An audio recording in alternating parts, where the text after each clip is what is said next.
Okay sorry. ಹುಡುಗಿನ ಸ್ವಲ್ಪ ready ಮಾಡಿ ಕರ್ಕೊಂಬರ್ತೀರಾ? ಏನಕ್ಕೆ ಯಾಕೆ ರೆಡಿ ಆಗ್ಬೇಕು?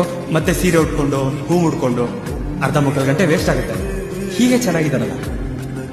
ಸರಿ. ಹುಡುಗಿ ಹತ್ರ ಪರ್ಸನಲ್ ಆಗಿ ಏನಾದರೂ ಮಾತಾಡೋದಿದ್ರೆ ಮಾತಾಡಪ್ಪ.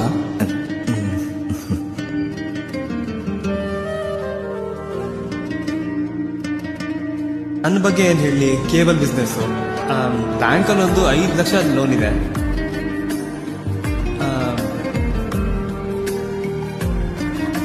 ಲೋನ್ಸ್ ತಾನೆ,